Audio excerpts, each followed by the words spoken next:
Hi, I'm Alex McCrickard, and I'm coming to you today from Lake Anna for the January Fishing Report. In this month's report, I'm going to highlight tactics and techniques for targeting and catching striped bass and hybrid striped bass on Lake Anna in the winter months. Additionally, we're going to hear from John Odenkirk, DWR fisheries biologist, who's going to shine a little bit of light on the fishery from a management perspective, in addition to outlining how the purchase of license dollars helps us establish and maintain striped bass and hybrid striped bass fisheries across the state. Stay tuned and come out on the water with us. Let me take a brief moment to congratulate lucky angler Bill Thompson from Culpeper, Virginia, who recently caught this 28-inch, 9¼ pound hybrid striped bass right here from Lake Anna. Bill just registered this trophy fish through our online angler recognition program. Thanks for sending in this photo, Bill, and congratulations again on your catch. Lake Anna, a 9,600-acre impoundment owned by Dominion Energy, provides anglers with consistent striped bass fishing year-round, and is an easy day trip from Northern Virginia and the DC metro area, Charlottesville, Fredericksburg, and Richmond. The winter fishing on Anna can be quite productive for striped bass and hybrid striped bass. The key is utilizing sonar to find schools of blueback herring, threadfin shad, and gizzard shad. Once you find the schools of bait, the stripers and hybrid stripers will often be nearby. Maybe not.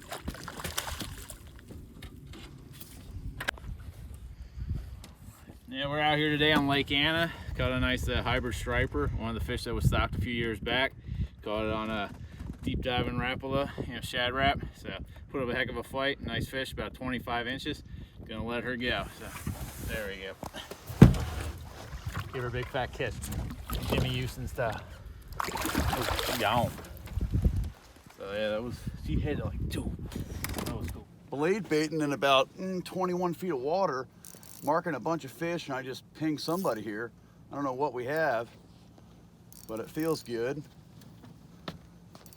Went for a nice run. It might be a striper. Come around you here, Scott. It's a nice striper. There you go. A real nice striper. Oh, hold up.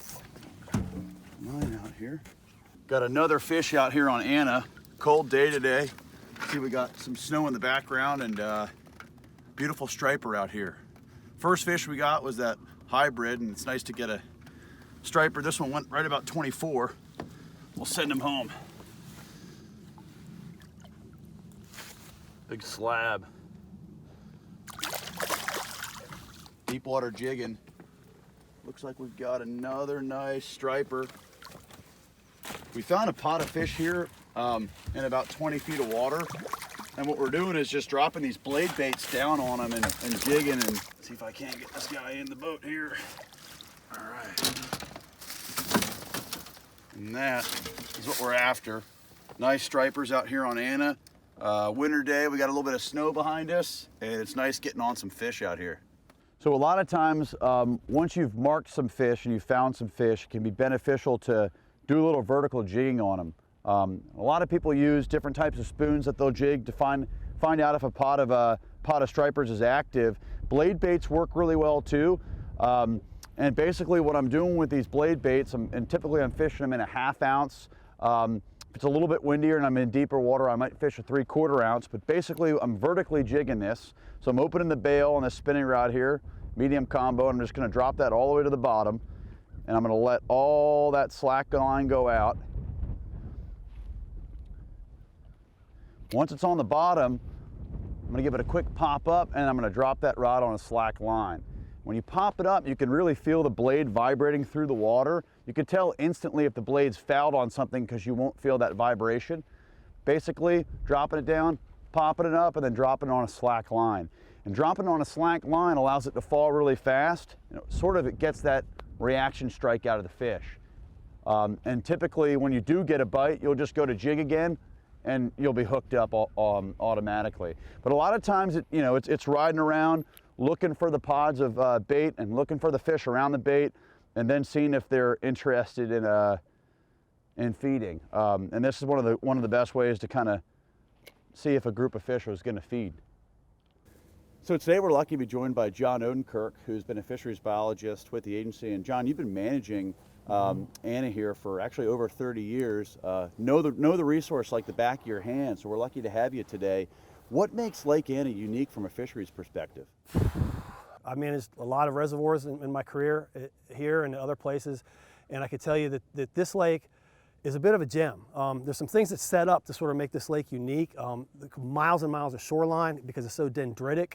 The way that the two arms come together right where we're standing at the splits and then go down and opens up to this 2-unit nuclear reactor intake, which is pulling water out of sort of the middle of the lake and then heating it up and discharging it down near the dam, setting up this circulation pattern, which kind of messes with the stratification a little bit, which is a good thing in terms of striped bass habitat because they never get totally squeezed out of the all oxygen scenario, which happens a lot in southeast reservoirs. So for a number of reasons, it's been really fun, and hopefully I'm riding the good wave here.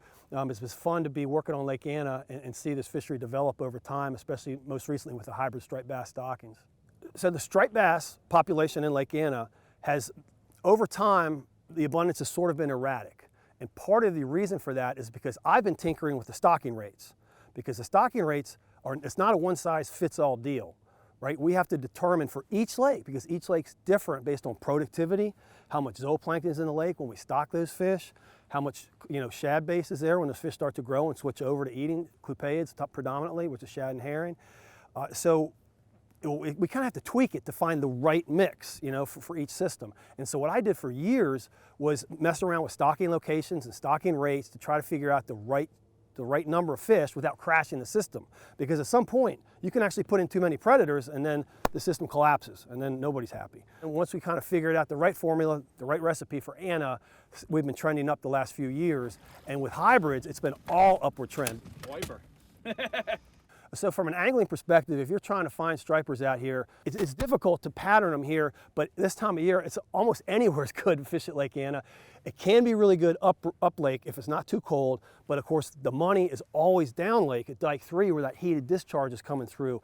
Whenever or anytime from mid-fall through late winter, early spring, when that heated discharge is coming through, there's always going to be an attraction there for everything, including stripers and hybrids. You anglers are very important for me and people I work with because I work for you. You're my constituency and I want to make fishing as good as I can for you.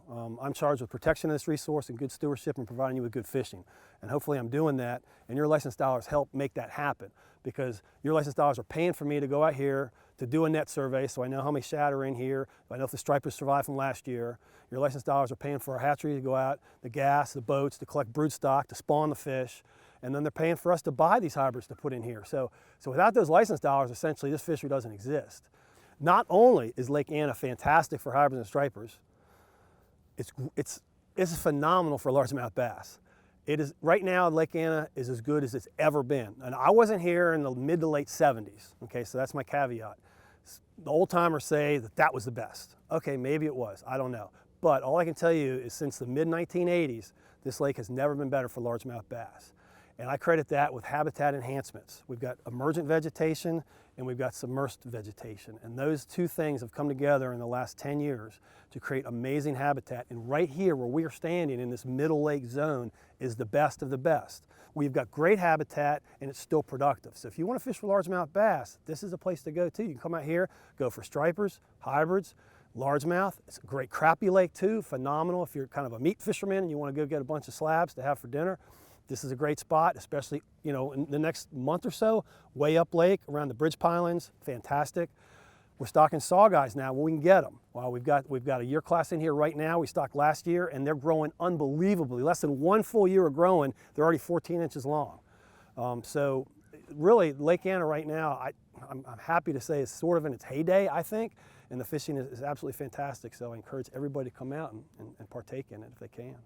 Well, John, thanks so much for coming out today. I learned a ton. You're a wealth of knowledge on this resource. I hope you all learned a little bit more about the fishery here at Lake Anna and what makes this body of water pretty unique.